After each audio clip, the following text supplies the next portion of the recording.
Hello dear students, कसे आहात सर्वजण? I hope you all are doing great. तर मी अजित तुम्हा सर्वांचं स्वागत करतोय आपल्या लाडक्या युट्यूब चॅनलवरती, ज्याचं नाव आहे फिजिक्स माझा. होय, तुमचा माझा सर्वांचा फिजिक्स माझा. So let start. Today we are going to discuss our first chapter of MST CET. आजपासून आपण काय करत आहोत, तो ऍक्च्युअल एमएसटी सीईटीच्या प्रिपरेशनला स्टार्ट करत आहोत. जसं की मी तुम्हाला म्हटलं होतं की जून पासून आपण काय करतोय, एमएसटी सीईटी 2027चं जे आपलं टार्गेट आहे त्याच्या प्रिपरेशनला स्टार्ट करतोय. So the first topic of your class 12th Maharashtra state board book is rotational dynamics. Very important chapter. Rotational dynamics खूप इम्पॉर्टंट चॅप्टर आहे, ज्याच्यावरती तुम्हाला एमएसटी सीईटी मध्ये 2 ते 3 क्वेश्चन्स बघायला मिळतील. एमएसटी सीईटीच्या एक्झाम मध्ये किती क्वेश्चन्स बघायला मिळतील? 2 ते 3 क्वेश्चन्स बघायला मिळतील. So what are the topics today we are going to cover? First one is the introduction to the circular motion. Introduction to circular motion, ज्याच्यामध्ये आपण सर्क्युलर मोशन काय असते हे बघणार आहोत. त्यानंतर concept related to the circular motion. जशी आपली लिनियर मोशन आहे तशीच सर्क्युलर मोशन असते. जसं लिनियर मोशन मध्ये कन्सेप्ट आहेत, फेनोमेनन्स आहे, जसं व्हेलॉसिटी, डिस्प्लेसमेंट, तसंच सर्क्युलर मोशन मध्ये सुद्धा हे कन्सेप्ट आहेत. तर ते काय आहेत ते बघणार आहोत. त्यानंतर कायनेमॅटिक्स ऑफ सर्क्युलर मोशन. त्यानंतर या 3 कन्सेप्ट्स वरती डिपेंड असणारे प्रॉब्लेम्स आपण सॉल्व्ह करणार आहोत. And at the end we are going to discuss the previous questions based on this concept. आजच्याच लेक्चरवरती, आजच्या लेक्चरच्या एंडिंगला नक्कीच तुम्ही जे आपण कन्सेप्ट शिकलेलो आहोत ते सगळे कन्सेप्ट ॲज ॲप्लिकेशन एमएसटी सीईटीच्या PYQs मध्ये तुम्ही यूज करायला शिकणार आहात. So let's begin with the animated video. एक ॲनिमेटेड व्हिडिओ आहे, एकदा तो बघून घ्या. सर्क्युलर मोशनच्या रिलेटेड हा व्हिडिओ आहे. तरी ते पाहिलं तर कशा पद्धतीने व्हिडिओ बघून घ्या. जस्ट वॉच दिस व्हिडिओ. ओके. तर काय आहे circular motion? What is circular motion? तर व्हिडिओ बघितला असेल तुम्ही, तर एका सर्कमफरन्सच्या अलॉंग, सर्कलच्या सर्कमफरन्सच्या अलॉंग ती मोशन होते. अशा मोशनला म्हणायचं सर्क्युलर मोशन. जसं की इथे डेफिनेशन लिहिलेले, motion of an object along the circumference of the circle that is called as the circular motion. समजलं? एका सर्कलच्या सर्कमफरन्सच्या अलॉंग जी मोशन होणार आहे तिला म्हणायचं सर्क्युलर मोशन. तिलाच काय म्हणतात तर सर्क्युलर मोशन असं म्हणतात. हा आहे सर्कल आपला. Okay, this is the centre of the circle. आणि ह्या सर्कमफरन्सच्या अलॉंग जी मोशन आपली कंटिन्युअसली होते तिला म्हणायचं सर्क्युलर मोशन. आता बघा, सर्क्युलर मोशन आपण ज्यावेळेस बघतोय त्यावेळेस लिनियर मोशन आणि सर्क्युलर मोशन. लिनियर मोशन मध्ये आपण काय करतो, डिस्टन्स डिस्प्लेसमेंट घेत असतो. डिस्टन्स डिस्प्लेसमेंट घेतो. Distance displacement. ओके. तसेच या सर्क्युलर मोशन मध्ये सुद्धा ह्या टर्म्स आहेत. परंतु जसं आपण लिनियर मोशन मध्ये काय करतो, एक व्यक्ती एका पोझिशन पासून दुसऱ्या पोझिशन मध्ये गेलेला आहे. समजा त्याने 2 मीटर डिस्टन्स कव्हर केलेला आहे लिनियर मोशन मध्ये, ते आपण मेजर करतोय तिथे ते डिस्टन्स जे कव्हर केलेलं आहे लिनियर मध्ये त्याने. परंतु सेम जर आपल्याला मेजर करायचं असेल सर्क्युलर मोशन साठी, तर आपण काय करत आहोत, इथे अँगल मेजर करतोय. अँगल, सपोज हा पार्टिकल इथे होता ए पोझिशनला स्टार्टिंग, नंतर काय झाला, हा इथे आला या बी पोझिशनला, तर याने हा जो अँगल ट्रेस केलेला आहे थिटा, याला म्हणायचं अँगुलर डिस्प्लेसमेंट. याला काय म्हणायचं, अँगुलर डिस्प्लेसमेंट. आणि ही मोशन होते along the circle. So this is the basics of circular motion. Characteristics of circular motion. What are the characteristics of this circular motion? First one is it is an accelerated motion. ही काय आहे, आपली ऍक्सेलरेटेड motion आहे. का बरं आपण म्हणू शकतो हिला ही ऍक्सेलरेटेड मोशन आहे? सिंपल आहे, एकदम सिंपल. बघा, वेलोसिटी काय असते? वेलोसिटी वेलोसिटी एक वेक्टर क्वांटिटी आहे. वेक्टर क्वांटिटी आहे, ठीक आहे. आता वेक्टर क्वांटिटी आहे म्हणजे काय, तिला एक डिरेक्शन आहे. आता सर्क्युलर मोशन जर आपण पाहिली तर आपल्याकडे असा सर्कल आहे. बघा, इथे आपल्याकडे हा सर्कल आहे आणि ह्या सर्कलला प्रत्येक पोझिशनला, प्रत्येक पॉइंटला काय होते, डिरेक्शन चेंज होते. काय होते, डिरेक्शन चेंज होते. डिरेक्शन चेंज होते. डिरेक्शन चेंज झाली म्हणजे काय झालं, वेलोसिटी चेंज झाली. स्पीड जरी कॉन्स्टंट असलं, कॉन्स्टंट स्पीड जरी असलं तरी तिथे डिरेक्शन चेंज आहे. डिरेक्शन चेंज म्हणजेच काय आपण म्हणतो, चेंज इन वेलॉसिटी. आणि चेंज इन वेलॉसिटी म्हणजेच काय असतं तर dv divided by dt, that is nothing but the acceleration. This is nothing but the acceleration. Velocity always tangential असते सर्क्युलर मोशन मध्ये. काय असते? टँजेन्शियल वेलॉसिटी असते. टँजेन्शियल वेलॉसिटी असते आणि ह्या टँजेन्शियल वेलॉसिटीला परपेंडिक्युलर जो असतो तो असतो ऍक्सेलरेशन. याला रॅडियल ऍक्सेलरेशन किंवा सेंट्रिपिटल ऍक्सेलरेशन असं म्हटलं जातं. काय म्हटलं जातं? रॅडियल ऍक्सेलरेशन और सेंट्रिपिटल ऍक्सेलरेशन. पुढे जाऊन आपण हे बघणार आहोत. याला हा परपेंडिक्युलर असतो. याला काय असतो? हा परपेंडिक्युलर असतो. लक्षात घ्या, MSTCT ला क्वेश्चन आलेला आहे. At the end of the lecture तुम्हाला तो क्वेश्चन देईल मी. Okay, so first characteristics is verified here. It is an accelerated motion. Second one is it is a periodic motion. काय असते ही? Periodic motion असते. Periodic म्हणजे काय? Motion which repeats itself after a particular time interval. After a particular time interval. ही अशी motion असते जी एका particular time interval नंतर स्वतःला रिपीट करते. स्वतःला काय करते? रिपीट करते. एक्झाम्पल सांगा फटाफट, मला एक्झाम्पल सांगा की या सर्क्युलर मोशनचं एक्झाम्पल काय होऊ शकतं? एकदम डेली लाईफ मधलं तुम्ही आता यूज करत असाल. आता कदाचित तुम्ही हा व्हिडिओ बघत असताना सुद्धा तिथे फॅन सुरू असेल, बरोबर? जो फॅन फिरतोय तो कशाचं एक्झाम्पल आहे? सर्क्युलर मोशनचं. जो फॅन फिरत आहे तो कशाचं एक्झाम्पल आहे? सर्क्युलर मोशनचं. ओके, बरोबर? Yes, it is correct. Circular motion आहे फॅनची. परंतु त्यात पण दोन टाइप्स असतात. एक म्हणजे युनिफॉर्म सर्क्युलर मोशन आणि दुसरी म्हणजे नॉन युनिफॉर्म सर्क्युलर मोशन. आता जर फॅन तुम्ही कंटिन्युअसली एकच्या स्पीडवरती, आता फॅनला 1 2 3 4 असे स्पीड ठेवलेले असतात. आपल्याला माहिती आहे आपण काय करतो, ते स्पीड चेंज करतो. सो 1च्या स्पीडवरती फॅन ठेवलाय, तो कंटिन्युअसली त्याच स्पीडने मूव्ह करत असतो. कंटिन्युअसली त्याच स्पीडने कॉन्स्टंट तिथे काय असतं तर स्पीड असतं. अशा सर्क्युलर मोशन मध्ये जिथे कॉन्स्टंट स्पीड असते एखाद्या ऑब्जेक्टचं और पार्टिकलचं during that entire motion, that is called as the uniform circular motion. त्यालाच काय म्हटलं जातं? युनिफॉर्म सर्क्युलर मोशन असं म्हटलं जातं. आणि जिथे कॉन्स्टंट स्पीड नसतं त्याला नॉन युनिफॉर्म सर्क्युलर मोशन. तोच फॅन जर तुम्ही बंद चालू केला तर त्याचं स्पीड काय होणार आहे?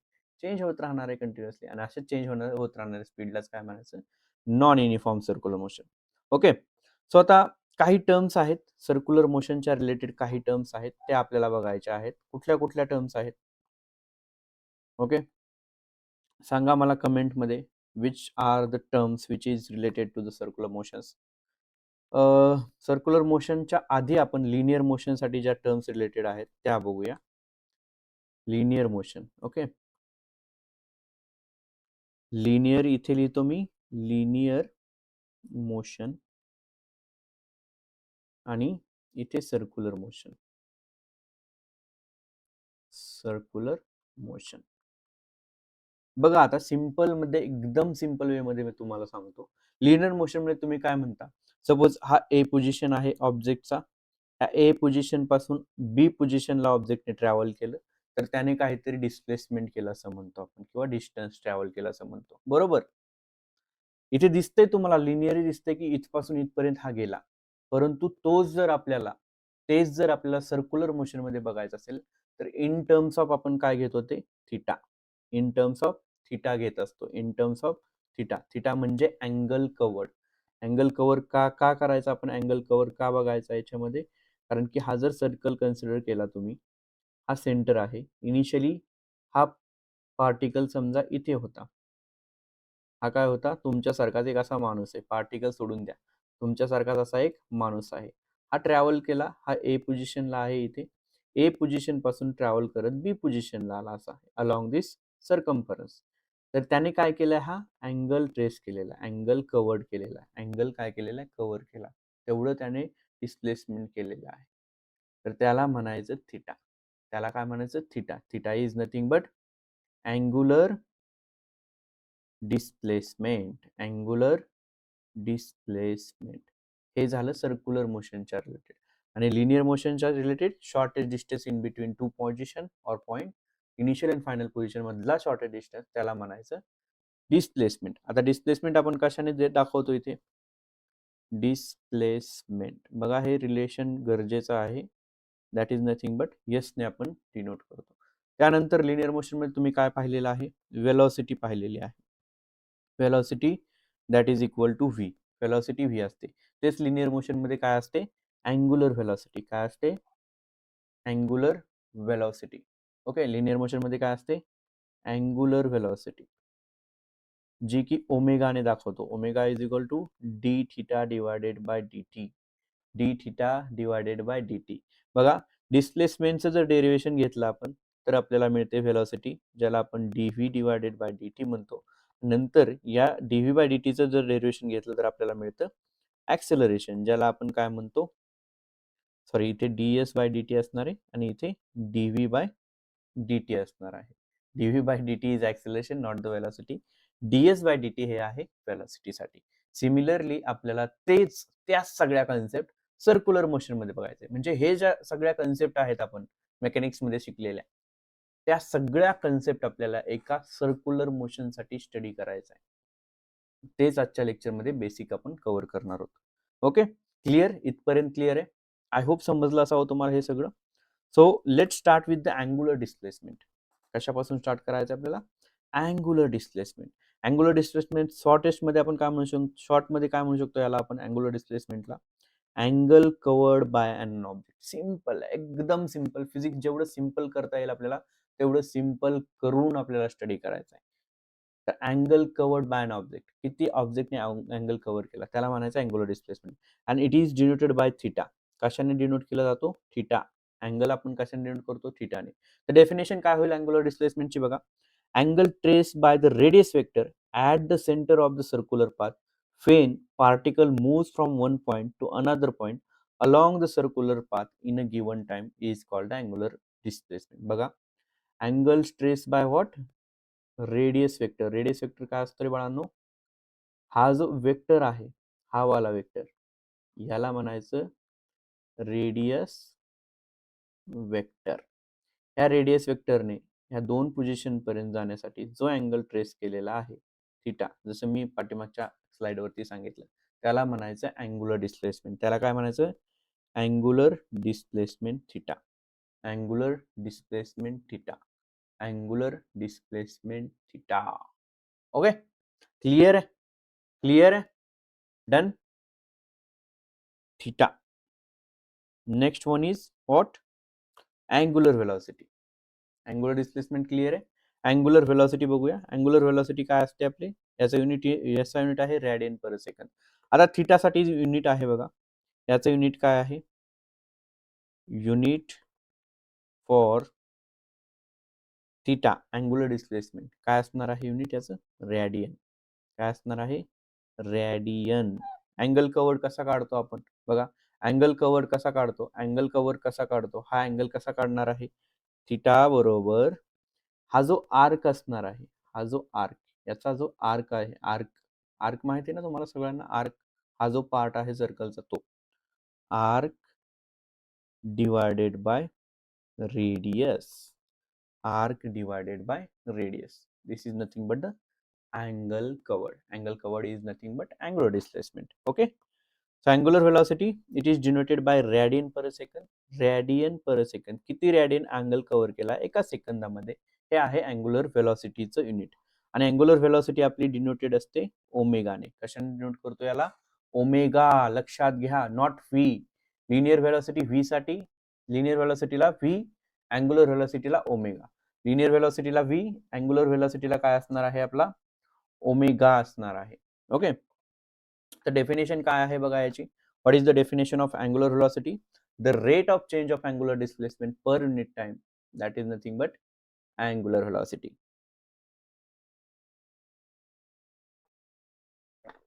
काय बघा, what is the definition of angular velocity? The rate of change of angular displacement of a particle with respect to time is called as the angular velocity. कळालं? कन्सेप्ट कळाला? फॉर्म्युला काय बनवता येईल आपल्याला याचा? मग D theta divided by dt, that is nothing but omega. Omega is equal to d theta by dt. Omega is equal to d theta by dt. Rate of change of angular displacement, rate of change of theta with respect to time is nothing but angular velocity.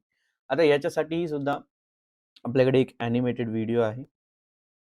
I just play it. बघा, इथे angular displacement आणि angular velocity घेतलेली आहे मी. Reference point पासून काय केलेलं आहे, हा अँगल ट्रेस केलेला आहे, त्याला theta S by R, arc length divide by radius. Okay, so complete 360 degree असतो. आणि ओमेगा जो आहे तो del theta divided by del T घेतलेला आहे. म्हणजेच आपण इथे D theta by D T घेतलेला आहे. सिंपल आहे, कळाला.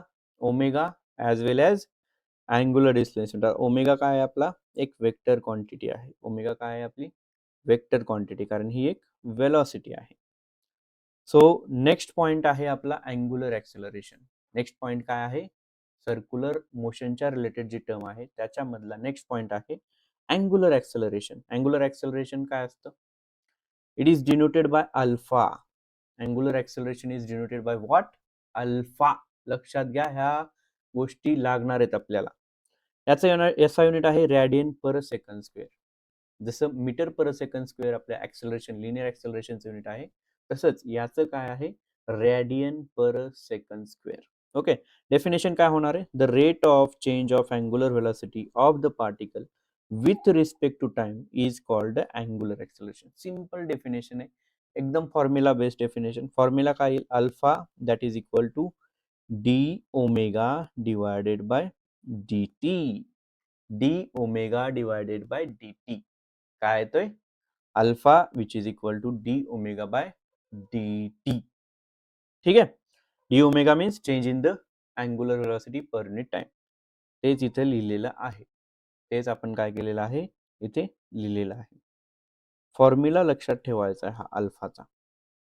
म्हणजे सिमिलरली जसं आपण लिनियर व्हेलॉसिटी, लिनियर मोशन मध्ये केलं, डिस्प्लेसमेंटचं डेरिवेशन घेतलं की आपल्याला व्हेलॉसिटी मिळते, व्हेलॉसिटीचं डेरिवेशन घेतलं की आपल्याला काय मिळतं, ॲक्सेलरेशन मिळतं. तेच इथे अँग्युलर मोशन मध्ये सुद्धा फॉलो होतं. ओके, क्लिअर आहे इथपर्यंत? ठीक आहे. So let's move to the period and frequency. आणखी दोन टर्म्स आहेत related to the circular motion. ते आहे आपला पिरियड आणि फ्रिक्वेन्सी. पिरियड म्हणजे काय, व्हॉट इज पिरियड? पिरियड म्हणजे तास सर. काय, पिरियड म्हणजे तास, जो तुमचा सुरू आहे तो तास. ठीक आहे, त्याला पिरियड का म्हणतात? What is period? The time taken by particle to complete one revolution is called as period. एका पार्टिकलने हे कंप्लीट रिव्हॉल्युशन करायला जो घेतलेला वेळ आहे त्याला काय म्हणतात, पिरियड असं म्हणतात. त्याला काय म्हणतात, पिरियड असं म्हणतात. आणि हा पिरियड जो आहे तो आपण कशाने डिनोट करतो, तर टीने. टी इज इक्वल टू, आता इथे फॉर्म्युला लिहितो पिरियडसाठी मी, बघा इम्पॉर्टंट फॉर्म्युला आहे. टी इज इक्वल टू 2 पाय divided by omega. 2 pi by omega. 2 pi by omega खूप महत्वाचा फॉर्म्युला, या रिलेशनवरती क्वेश्चन्स असतात. T which is equal to 2 pi by omega. त्यानंतर फ्रिक्वेन्सी. फ्रिक्वेन्सी काय असते, the number of revolution completed per second by the particle is called frequency. म्हणजे एका पर्टिक्युलर सेकंदामध्ये किती रिव्हॉल्युशन कंप्लीट करतो एखादा पार्टिकल, त्याला काय म्हणायचं, frequency. Number of revolutions per unit time, number of revolutions per unit time, त्याला काय म्हणतात, फ्रिक्वेन्सी. आता फ्रिक्वेन्सी आपण डिनोट कशाने करतो, frequency is denoted by N और एफ. फ्रिक्वेन्सी कशाने डिनोट करतोय, एन ने किंवा एफ ने. N is equal to 1 by T आपण लिहू शकतो, किंवा ओमेगा बरोबर काय लिहू शकतो, 2 पाय एन. 2 पाय एन हा पण फॉर्म्युला आहे, जो रिलेशन आपल्याला सांगतोय फ्रिक्वेन्सी आणि अँग्युलर व्हेलॉसिटीचा. फ्रिक्वेन्सी आणि अँग्युलर व्हेलॉसिटीचा. आता याच्यासाठी एक ॲनिमेटेड व्हिडिओ आहे पिरियड आणि फ्रिक्वेन्सीसाठीचा, बघू शकता तुम्ही. Time T for 1 full revolution. T for 1 full revolution.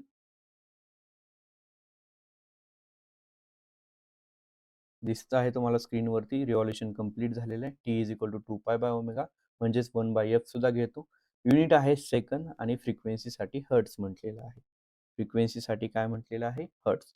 Either तुम्ही n ने डिनोट करू शकता और ही फ्रिक्वेन्सी f ने डिनोट करू शकता. f ने आणि n ने दोन्ही याने फ्रिक्वेन्सी डिनोट केली जाते. तर ह्या काही टर्म्स होत्या related to the circular motion.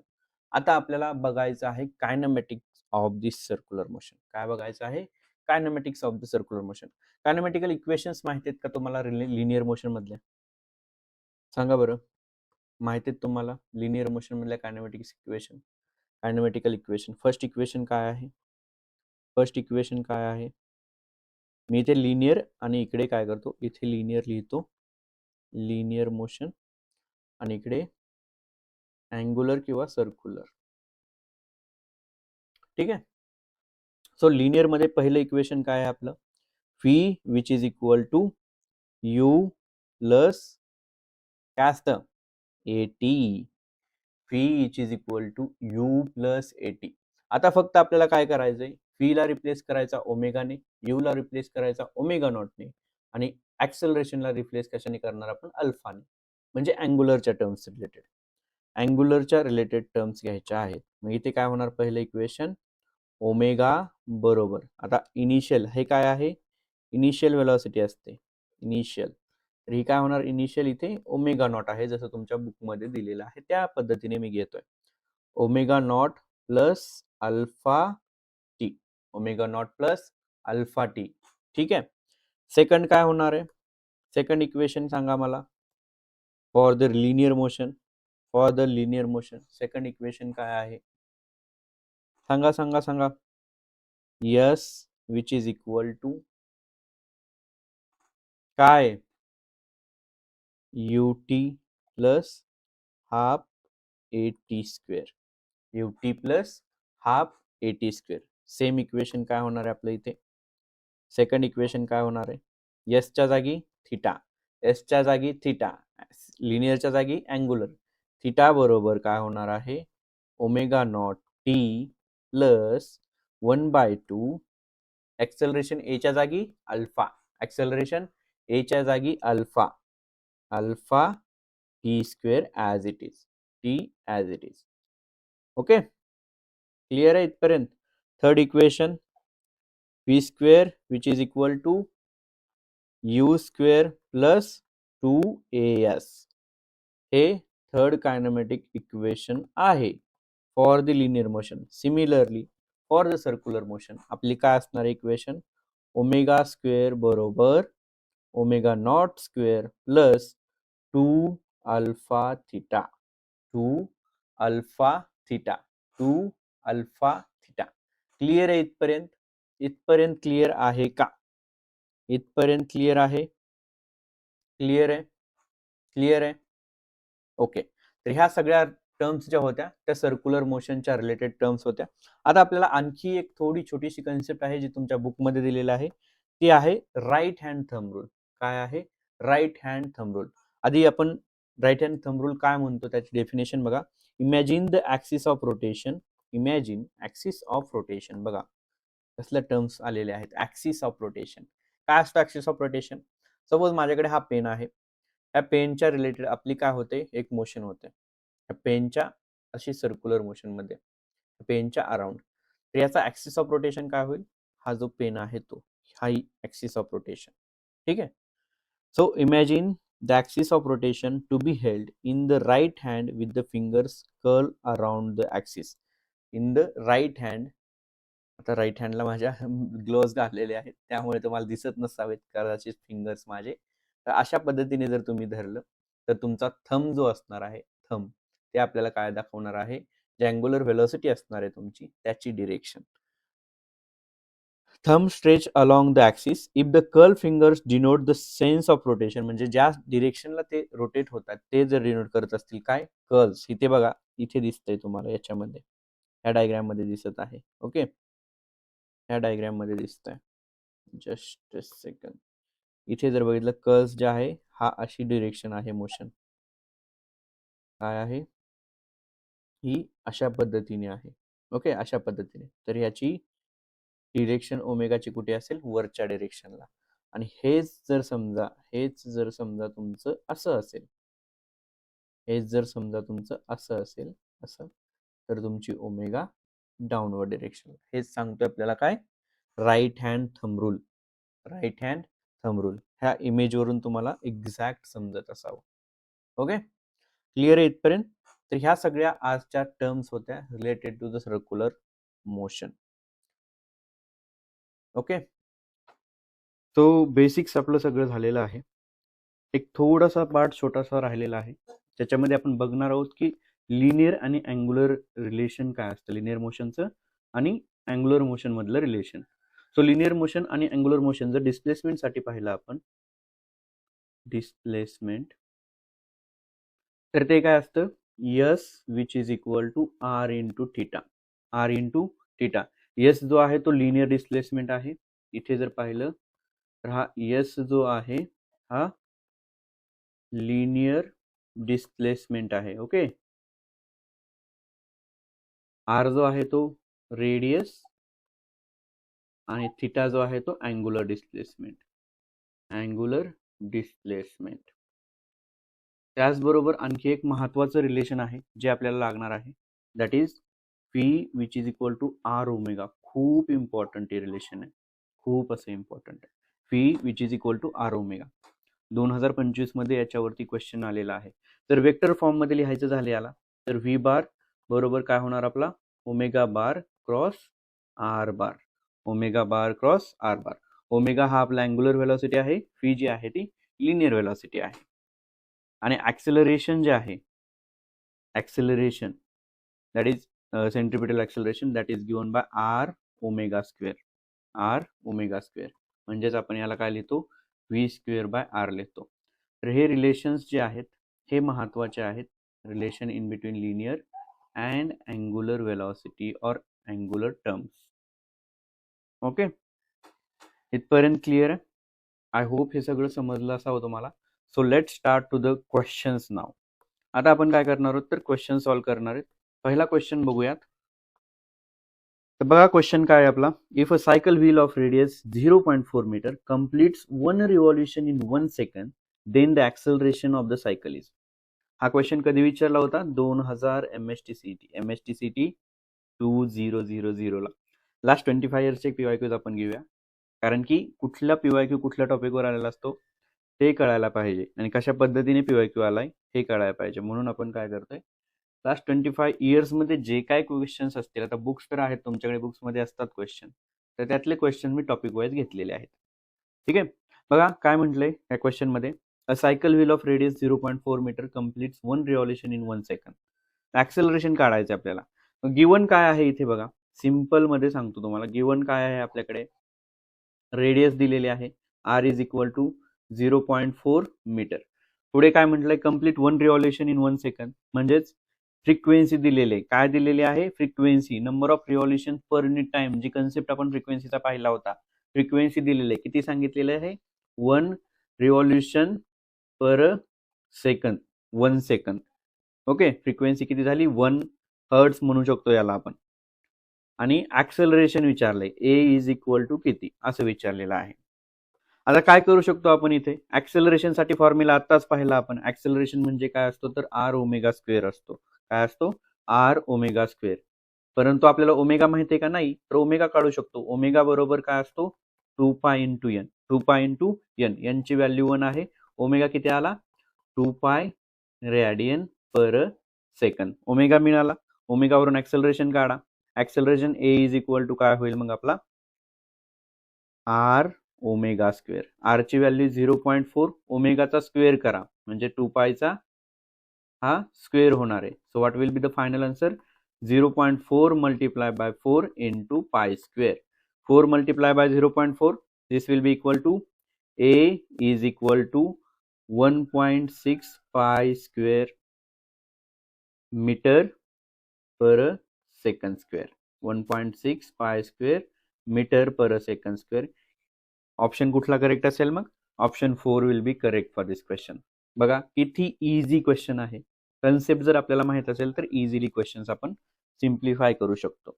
Let's move toward the next question. Next question काय आहे बघा, the angular velocity of wheel is 70 radian per second. म्हणजेच आपल्याला काय दिलेलं आहे इथे omega. If the radius of the wheel is 0.5 metre then the linear velocity of the wheel is.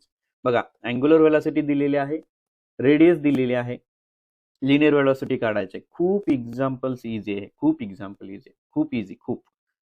Omega किती आहे 70 रेडियन पर सेकंड. आर किती दिलेला आहे 0.5 मीटर. बघा MSTCETच्या PYQ मधला क्वेश्चन आहे हा. क्वेश्चन जो आहे v is equal to r omega वरती आहे, v is equal to r omega. आणि सिमिलर काइंड ऑफ क्वेश्चन जो आहे थोडासा मॉडिफाय करून 2025 ला विचारलाय, तो पण क्वेश्चन आपण कव्हर करूया. व्ही इज इक्वल टू काय असतो आर ओमेगा. आर किती 0.5 multiply by 70, so it will be equal to किती 35 मीटर पर सेकंड. खूप इझी क्वेश्चन आहे. ओके, आय होप तुम्हाला समजला असावा. Option third will be correct for this question. Next question बघूया. The ratio of angular speed of minute hand and the hour hand of the watches. Angular speed विचारले. बघा आता question कसा आहे, concept माहिती पाहिजे आपल्याला. अँग्युलर स्पीड, अँग्युलर स्पीड म्हणजे काय असणार आहे बरं. स्पीड म्हणजे आपण काय करतो जे distance covered divided by time. मग अँग्युलरच्या टर्म मध्ये काय करावं लागेल आपल्याला इथे अँग्युलरच्या फॉर्म मध्ये. तर इथे अँगल कवर्ड घ्यावं लागेल. काय अँगल कवर्ड, किती अँगल कव्हर केला डिवायडेड बाय किती टाइम मध्ये, तर त्याला म्हणायचं अँग्युलर स्पीड. आता इथे काय म्हणले minute hand and hour hand. Okay, एक घड्याळाचा काटा जर आपण पाहिला तर आपल्याकडे माहिती आहे अॅनालॉग घड्याळामध्ये काय असतो तर एक मिनिट काटा असतो मोठा, तास काटा असतो छोटा, बरोबर, आणि सेकंड काटा सुद्धा असतो. पण इथे काय म्हटलंय ratio of angular speeds of minute hand and hour hand. Angular speed कसं काढणार angle covered divided by time.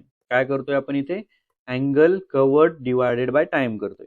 आता एक घड्याळाच्या काट्याला जर कंप्लीट हे रोटेशन करायचं असेल तर किती अँगल कव्हर करावं लागेल बरं. किती कव्हर करावं लागेल 360 डिग्री अँगल. किती कव्हर करावं लागेल 360 angle covered. That is nothing but 360. आणि वेळ किती असणार आहे टाइम. आता इथे दोन सांगितले तुम्हाला, एक मिनिट हँड सांगितलेला आहे, आवर हँड सांगितलेला आहे. इनिशियली आपण काय करूया angular speed for angular speed for minute hand काढूया. कशासाठी मिनिट हँड म्हणजे जो मिनिट काटा आहे. आता याला सेकंड मध्ये कन्वर्ट करण्याची काही गरज नाही. मिनिट आणि हावर याचं रिलेशन आपल्याला माहिती आहे. काय रिलेशन असते मिनिट्स आणि आवर मध्ये 1 hour which is equal to 60 minutes, which is equal to 60 minutes. So for angular speed for minute hand will be equal to what angle covered 360 divided by 60, 360 divided by 60. So solve करा हे. This will be equal to 6 degree per minute. एका मिनिटाला किती angle cover करतोय minute hand 6 degree per minute. आता same angular speed for hour hand, angular speed for hour hand this will be equal to what 360. आता आवरला convert करावं लागेल आपल्याला कशामध्ये मिनिट्स मध्ये. बट किती आवर्स असतात तिथे. जर आपण अॅनालॉग वॉच बघितलं तर मोस्ट ऑफ द केसेस मध्ये बघा असे क्वेश्चन जर आले तर जो 12 आवरचा वॉच आहे तो घ्यायचा. जर 24 आवरचा वॉच मेन्शन असेल तरच घ्यायचा. अदरवाइज कंपल्सरी जे 12 तासाचं घड्याळ असतं तेच घ्यायचं. मग 60 मिनिट्स मल्टिप्लाय बाय काय 12 करावं लागेल आपल्याला. 60 मिनिट्स मल्टिप्लाय बाय 12 करावं लागेल. सो सिम्प्लिफाय करूया याला. सिम्प्लिफाय जर केला याला तर हा 0 कॅन्सल, हा 6 आणि हा 36. तर 6/12, 6/12 म्हणजेच 1/2 डिग्री पर मिनिट. म्हणजे एवढा हाफ डिग्री पर मिनिट काय करतोय तो आवर हँड अँगल कव्हर करतोय एका मिनिटामध्ये. मग ह्या दोन्हीचा रेशो विचारलाय minute hand to the hour hand. मग इथे डायरेक्ट मी काय करतो minute hand by hour hand करतो, hour hand. So it will be equal to काय होईल मग 6 डिवायडेड बाय 1/2. हा 1/2 डिनॉमिनेटरला आहे, हा जर न्यूमरेटरला गेला तर 6 multiply by 2. So it will be equal to 12 as to 1 ratio आलेला आहे 12:1. आणि ह्याच्या जागी जर आपल्याला आवर हँड आणि मिनिट हँड विचारला असता, आवर हँड वरती न्यूमरेटरला आणि मिनिट हँड जर डिनॉमिनेटरला, तर आपला रेशो 1:12 झाला असता. Okay, option 4 will be correct for this question. Easy questions आहेत, असे क्वेश्चन्स रिपीट होतात बोर्ड एक्झाम मध्ये पण. 1 मार्कचे जे क्वेश्चन्स आहेत किंवा एमसीक्यूज अशा टाइपचे क्वेश्चन त्यामध्ये विचारले जाऊ शकतात. So let's move toward the next question. बघा, हा क्वेश्चन 2025च्या 23 एप्रिलच्या इव्हिनिंग शिफ्टला विचारलेला आहे. बघा, लास्ट इयरचा क्वेश्चन आहे. काय म्हटलं या क्वेश्चन मध्ये? For a particle moving in a circle with a constant angular speed, which of the following statements is fall? Which of the following statement is fall? Statement पाहिजे इथे. ओके, म्हणजे काय, एक सर्क्युलर मोशन आहे आपल्याकडे, एक particle circular motion follow करतोय, पण काय म्हटलं इथे मेन कंडिशन दिले constant angular speed. Speed constant आहे म्हणजे ही काय झाली, युसीएम झाली, uniform circular motion.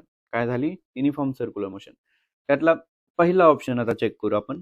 The velocity vector is tangent to the circle. जे आपण पाहिला होता व्हिडिओ, वेलोसिटी वेक्टर कुठे असतो आपल्याला माहिती आहे. वेलोसिटी वेक्टर कसा असतो, टँजंट टू द सर्कल. हा असा वेलोसिटी वेक्टर असतो, असा वेलोसिटी वेक्टर असतो, असा वेलोसिटी वेक्टर असतो. तर हे स्टेटमेंट जे आहे ते करेक्ट आहे. हे स्टेटमेंट काय आहे, करेक्ट आहे. Second, acceleration vector is a tangent to the circle. हे स्टेटमेंट रॉंग आहे, कारण ऍक्सेलरेशन वेक्टर काय असतो आपला, याला perpendicular and towards the centre असतो, towards the centre, centripetal acceleration. So acceleration vector is tangent to the circle. ह्या statement मध्ये आपल्याला काहीतरी गोंधळ वाटतोय, त्यामुळे हा स्टेटमेंट आपण रॉंग असं चूज करूया. नेक्स्ट काय, the velocity and acceleration vectors are perpendicular to each other. आत्ताच जसं मी सांगितलं की वेलोसिटी वेक्टर आणि ऍक्सेलरेशन वेक्टर जो असतो तो परपेंडिक्युलर असतो. तर हे स्टेटमेंट सुद्धा करेक्ट आहे. आणि last one is the acceleration vector point two the centre of the circle. This is also the correct. So इथे रॉंग स्टेटमेंट विचारलेले. काय विचारलेले, फॉल्स स्टेटमेंट विचारले. बघा, गडबडीत टिक करायची नाही कुठल्याही ऑप्शनला. फॉल्स विचारले. काही विद्यार्थी काय करतात, तर रॉंग विचारला असेल ते बघत नाही, डायरेक्ट करेक्ट कुठला तर पहिला करेक्ट आला तर ऑप्शन 1 इज करेक्ट असं करून देतात. तर this is not correct. So easy question आहे, फक्त तुम्हाला कन्सेप्ट माहिती पाहिजे. काय माहिती पाहिजे, कन्सेप्ट. तो काय इथे ऑप्शन कुठला करेक्ट येईल इथे फॉल्स स्टेटमेंट साठी? Option second will be correct for this question. Option second correct. 2025 चा क्वेश्चन आहे, 1 मार्क. बघा, सीईटी मध्ये 1 मार्कचे क्वेश्चनची लेवल कशी असते, अशा पद्धतीचे क्वेश्चन जे आहेत कन्सेप्च्युअल बेस सुद्धा विचारू शकतात. नेक्स्ट क्वेश्चन बघूयात. Next question is, what is the linear velocity if angular velocity omega bar is equal to 3i minus 4j plus k cap and the radius r bar which is equal to 5i minus 6j plus 6k cap. Okay, so आपल्याला काय म्हणलंय, linear velocity काढायची. Angular velocity omega बार किती दिलेला आहे आपल्याकडे, 3i cap minus 4j cap plus k cap. आणि r किती दिलेला आहे, r is equal to 5i cap minus 6j cap plus 6k cap. 6k cap. आता बघा, आपल्याला काय करायचं, इथे वेक्टर नोटेशन दिलेलं, वेक्टर फॉर्म दिलेला आहे. तर आपण आत्ताच फॉर्म्युला पाहिला होता, हा फॉर्म्युला वेक्टर फॉर्म्युला, हा वेक्टर फॉर्म्युला फॉर्म्युला बघितला होता, तोच इथे टाकायचा आहे. व्ही बार बरोबर काय असतो आपला, omega bar cross r bar. म्हणजेच हे काय होणार आहे आपला 3i cap minus 4j cap plus k cap cross आपला काय आहे 5i cap minus 6j cap plus 6k cap. आता इथे लागणार आहे तुम्हाला क्रॉस प्रोडक्ट कसा सॉल्व्ह करायचा. क्रॉस प्रोडक्ट कसा सॉल्व्ह करायचा आपल्याला माहिती आहे, त्याचा डिटर्मिनंट घेऊ शकतो आपण. So omega bar cross r bar will be equal to, determinant कसा घेतात, आय जे के व्हॅल्यूज इथे घ्यायच्या, आय कॅप, जे कॅप आणि के कॅप. आता बघा, मी तुम्हाला सांगतो ट्रिक छोटीशी, ह्या फुल डिटर्मिनंट सॉल्व्ह करायची गरज पडत नाही आपल्याला. ठीक आहे, आय कॅप, जे कॅप, के कॅप. त्यानंतर काय करायचं, ओमेगाच्या व्हॅल्यू घ्यायच्या. ओमेगाचे कोएफिशियंट, आयचा कोएफिशियंट काय आहे आपला 3, 4 आणि हा 1. 3 -4 आणि हा 1 इथला. ओके, सिमिलरली आर चे कोएफिशियंट घ्या, आय जे के चे 5 -6 आणि 6. 5 -6 and 6. बघा, आला डिटर्मिनंट आपल्याकडे. आता हा डिटर्मिनंट सॉल्व्ह करताना कसा डिटर्मिनंट सॉल्व्ह करायचा असतो, तर इथे लिहून घेतो मी omega bar cross r bar which is equal to i j k. Values काय काय आहेत आपल्याकडे, 3 - 4 1, 3 - 4 1, सेकंड 5 - 6 आणि 5 - 6 अँड 6. ओके. आता डिटर्मिनंट सॉल्व्ह करताना सुरुवातीला आपण काय करतो, आय साठी कॅल्क्युलेशन करतो. म्हणजे हा काय असतो, प्लस मायनस प्लस असा. म्हणजेच आय साठी जर कॅल्क्युलेशन केले तर हा वाला कॉलम आणि हा वाला रो आपण काय करत असतो, नेग्लेक्ट करतो आणि याच्यामध्ये क्रॉस मल्टिप्लिकेशन करतो. -4 आणि 6. म्हणजे इथे काय होणार आहे, -4 मल्टिप्लाय बाय 6 किती होईल, -24. -24 हा 4 मल्टिप्लाय बाय 6 केला आणि हा 6 मल्टिप्लाय बाय 1 हा काय होणार आहे, इथे मायनस असता आणि इथे -6 होणार आहे. हा झाला आय कॅपची व्हॅल्यू. आयदर तुम्ही सेपरेटली आय कॅपची व्हॅल्यू काढू शकता, जे ची आणि के ची काढू शकता, किंवा कंबाईन मध्ये. आय कॅपची व्हॅल्यू काढायची असेल त्यावेळेस काय करायचं, फक्त हा वाला आयचा रो आणि आयचा कॉलम कॅन्सल करायचा, बाकी क्रॉस मल्टिप्लिकेशन. जे ची व्हॅल्यू काढायची असेल तर जे वाला रो कॉलम आणि जे वाला रो, बाकी याच्यामध्ये क्रॉस मल्टिप्लिकेशन. सिमिलरली के चा काढायचा असेल तर के वाला आणि हा वाला याच्यामध्ये क्रॉस मल्टिप्लिकेशन. परंतु आता इथे बघा, आपल्याला फुल सॉल्व्ह करायची गरजच नाहीये, कारण हा -24 हा +6 होईल. -24 + 6 आय कॅप. म्हणजेच आन्सर मध्ये काय पाहिजे, तुमचा पहिला टर्म कुठली पाहिजे, -18 आय कॅप.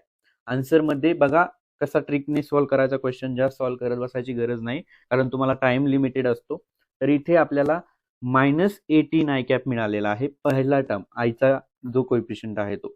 कुठे आहे ऑप्शन मध्ये बघायचं, ऑप्शन थर्ड मध्ये जर बघितलं तर पहिला आहे तो -18 आय कॅप. दुसरा जे आणि के साठी व्हॅल्यू सॉल्व्ह करायची गरजच नाही आपल्याला. इथे आयची व्हॅल्यू मिळाली, सरळ याला टिक मार्क करा. So option third will be correct for this question. Okay, समजलाय? आय होप तुम्हाला हे समजलं असावं. जर नाही समजलं तर व्हिडिओ पॉज करून रिपीट बघू शकता तुम्ही. नेक्स्ट क्वेश्चन बघा. हा एक सिंपल क्वेश्चन आहे, जो कशावरती बेस आहे आपला, हा आपला डिस्प्लेसमेंटचं डेरिव्हेटिव्ह व्हेलॉसिटीचं डेरिव्हेटिव्ह ऍक्सेलरेशन याच्यावरती आहे. काय म्हटलंय, the angular displacement of particle performing circular motion is theta which is equal to t to the power 4 divided by 60 minus t by 4, where theta is in radian, t is in second. So the angular acceleration is. Acceleration काढायचंय, मी तुम्हाला सांगितलं होतं मगाशी concept explain करताना. डिस्प्लेसमेंटचं derivative घेतलं तर D theta by D T घेतला तर आपल्याला व्हेलॉसिटी मिळतो, आणि ऍक्सेलरेशन काढायचं असेल तर डीव्ही बाय डी टी घ्यायचंय. आता आपल्याकडे थिटा किती आहे इथे बघा, t to the power 4 divided by 60 minus t by 4 आहे. आता याचं डेरिव्हेशन घ्यायचं म्हणलं कुठला फॉर्म्युला यूज करावा लागेल, एक्स रेस टू एन चा. एक्स रेस टू एन बरोबर काय असतो, n into x raise to n into x raise to n minus 1. तर डेरिव्हेशन घ्या याचं, थिटाचं डेरिव्हेशन घ्या. D theta by D T काय येईल मग आपला, d by D t of t to the power 4 divided by 60 minus t by 4. Okay. आता बघा आपल्याला इथे अँग्युलर टर्म दिलेले आहेत, मी इथे लिनियर लिहिलं, ओमेगा आणि हा अल्फा आहे. Okay, D omega by D T. तर याचं डिफरन्शिएशन जर घेतलं कशाचं, थिटाचं, तर ओमेगा काय येईल आपला, omega will be equal to, आता हा फॉर्म्युला यूज करायचा आपल्याला. काय येईल इथे बघा, हा 4 into t, 4 into t raise to power काय होणार आहे, 4 मायनस 1 म्हणजेच 3 डिवायडेड बाय 60 होणार आहे, डिवायडेड बाय 60 मायनस काय होईल आपला 1/4, मायनस 1/4. हा झाला आपला ओमेगा, हा काय झाला ओमेगा. सिमिलरली अल्फा जर काढायचा असेल तर याचं डेरिव्हेशन घ्यावं लागेल, म्हणजे double derivation of the theta. याचं डेरिव्हेशन कसं येईल, 3 मल्टिप्लाय बाय 4 म्हणजेच 12. ओके, काय येईल डेरिव्हेशन, 12 मल्टिप्लाय बाय 4 म्हणजेच 12 टी स्क्वेअर डिवायडेड बाय 60. आता व्हॅल्यूज पुट करा याच्यामध्ये, व्हॅल्यूज पुट करा. काय सांगितलंय, टी 10 सेकंद सांगितलेला आहे. टी काय सांगितलेला आहे, 10 सेकंद, म्हणजेच 12 मल्टिप्लाय बाय 10 चा स्क्वेअर डिवायडेड बाय 60, म्हणजेच 12 मल्टिप्लाय बाय 100 डिवायडेड बाय 60. हा ह्याला कॅन्सल, हा इथे 2 multiply by 10, 2 multiply by 10 will be equal to 20, आणि युनिट काय असणार आहे, रॅडियन, सॉरी इथे radian per second square. Radian per second square. So option आपला कुठला करेक्ट असणार आहे? Option second will be correct for this question. Okay, easy question आहे ना. अशा पद्धतीचे क्वेश्चन सुद्धा विचारले जाऊ शकतात तुम्हाला बेस्ड ऑन दिस बेसिक्स. आता आणखी एक क्वेश्चन बघूया जो की तुमच्या बुकमधलं एक्झाम्पल आहे. फर्स्ट एक्झाम्पल काय आहे? फर्स्ट एक्झाम्पल आहे बुकमधलं. आणि फर्स्ट एक्झाम्पलच एवढं भारी दिलेलं आहे. मी तुम्हाला एक्सप्लेन करतो काय याच्यामध्ये. सो बघा काय म्हटलं आपल्याला इथे. A fan is rotating at 90 RPM. It is then switch off. It stops after 21 revolutions. बघा फॅन काय करतोय आपला, इज रोटेटिंग ॲट 90 RPM. काय म्हटलेलं आहे इथे? काय 90 RPM म्हणजेच काय असणार आहे? फ्रिक्वेन्सी. एन बरोबर rotations per minute. 90 RPM. RPM म्हणजे काय असतं लक्षात घ्या. RPM means rotations per minute. Rotations per minute. याला कन्वर्ट करावं लागेल आपल्याला सेकंड्समध्ये, SI मध्ये. तर त्याला कसं कन्वर्ट करायचं? तर 90 डिवायडेड बाय 60 करायचा. म्हणजेच आपला काय होणार आहे हा 90/60 3 डिवायडेड बाय 2. 3/2 म्हणजेच 1.5 RPS. फ्रिक्वेन्सी मिळाली आपल्याला. एन बरोबर किती? 1.5 RPS. आता आपण फ्रिक्वेन्सीवरून काय काढू शकतो इथे? फ्रिक्वेन्सीवरून ओमेगा काढू शकतो बरोबर. ओमेगा बरोबर काय असतो? ओमेगा बरोबर 2 पाय इंटू एन असतो. म्हणजेच 2 पाय मल्टिप्लाय बाय 1.5. तर ओमेगा किती होईल आपला? 3 पाय. 3 pi radian per second. Omega मिळाला. आपल्याला काय विचारलंय आता? कायनेमॅटिक इक्वेशन इथे यूज करायचं आहे. बघा आपल्याला टाइम विचारलाय. आपल्याला काय विचारलेला आहे? Time taken to stop. एक फॅन आहे त्याला बंद केल्यानंतर किती वेळामध्ये तो स्टॉप होतोय, आणि स्टॉप होताना तो 21 रिव्हॉल्युशन करतोय असं म्हटलंय. थिटा पण काढू शकतो ना आपण. थिटा बरोबर काय असतो? N multiply by number of revolutions multiply by 2 pi R. इथे आर नाहीये, तो डायरेक्ट 2 पाय मल्टिप्लाय बाय 21 करू शकतो. तर थिटा काय झाला आपला? 42 पाय. 42 पाय रेडियन हा झाला थिटा. आता थिटा माहिती आहे आपल्याला, ओमेगा माहिती आहे, त्यानंतर एन माहिती आहे. आपण काय करू शकतो इथे? कायनेमॅटिक इक्वेशन यूज करू शकतो ना. सिंपल ट्रिक आहे बघा. काय विचारलंय आपल्याला? टाइम विचारलाय. आता रिलेशन कशाचं बघायचं? टाइम, त्यानंतर theta and speed omega. Time, theta and omega याचं जर रिलेशन पाहिलं आपण तर त्याच्यावरून आपण हे सिम्प्लिफाय करू शकतो. हा जो ओमेगा आहे हा ओमेगा नॉट आहे, इनिशियल स्पीड आहे बरं का. हा काय आहे? इनिशियल स्पीड आहे. बघा कुठल्या कुठल्या टर्म्स मिळाल्या आपल्याला. N that is equal to 1. त्यानंतर ओमेगा नॉट इनिशियल स्पीड आपलं 3 पाय रेडियन पर सेकंद आहे. आणि फायनल नंतर काय होतोय? फॅन आपला जाऊन स्टॉप होतोय. काय म्हणते? It stops after 21 revolution. म्हणजे ओमेगा होणार आहे आपला 0. ओमेगा काय होईल? 0 होणार आहे. त्यानंतर थिटा मिळाला आपल्याला. थिटा कसा काढला? तर 21 रिव्हॉल्युशन कंप्लीट केले. एक रिव्हॉल्युशन म्हणजे 2 पाय. So 2 pi multiply by 21 that is equal to 42 pi एवढा अँगल कव्हर केलेला आहे. 42 पाय रेडियन. 42 pi radian. आता याला 2 मेथड्स आहेत बघा. 2 मेथड्स सिम्प्लिफाय करायच्या. आयदर तुम्ही काय करू शकता? कायनेमॅटिक इक्वेशन यूज करू शकता. कुठला? ओमेगा स्क्वेअर बरोबर omega not square plus twice of alpha theta. याच्याहून अल्फा काढा आणि याच्याहून अल्फा काढल्यानंतर थिटाचा जो फॉर्म्युला आहे त्याच्यामध्ये ते पुट करा. परंतु ती प्रोसेस खूप लेंदी आहे. त्यापेक्षा आपण काय करू? स्पीड म्हणजेच ओमेगा, ओमेगा त्यानंतर थिटा आणि टाइम याच्यामध्ये रिलेशन माहिती आहे आपल्याला. जर आपल्याला थिटा काढायचा असेल तर आपण काय करतो? ओमेगा मल्टिप्लाय बाय टी करतो. परंतु आपल्याला इथे काय करायचं आहे? टी काढायचा आहे. मग आपण इथे काय लिहू शकतो? थिटा किती आहे आपला? 42 पाय. आता इथे काय करावं लागेल? दॅट इज इक्वल टू, आता ओमेगा इनिशियल ओमेगा फायनल आहे, मग त्याचा ॲव्हरेज घ्यावा लागेल. Omega not plus omega divided bye 2 multiply bye T. बरोबर. सो व्हॅल्यूज पुट करा. 2 इकडे घ्या. 2 इंटू 42 काय होईल? 84 pi which is equal to omega not plus omega. ओमेगाची व्हॅल्यू किती आहे? 3 पाय. 3 pi into T. 3 pi into T. So 84 pi divided by 3 pi. So pi get cancel. 84 divided by 3 will be equal to 28. So t will be equal to 28 seconds. 28 second. Book मधलं पहिलं example आहे जे की मी इथे solve करून दिलेलं आहे तुम्हाला. सो 28 सेकंड्स नंतर तो फॅन जो आहे तो जाऊन थांबेल after switch off the button. ठीक आहे. तर अशा पद्धतीचे एक्झाम्पल जे आहेत ते आपल्या बेसिक कॉन्सेप्टवरती आपण आज कव्हर केलेले आहेत. If you have any doubt you can ask in the comment section. Okay बेटा, थँक यू.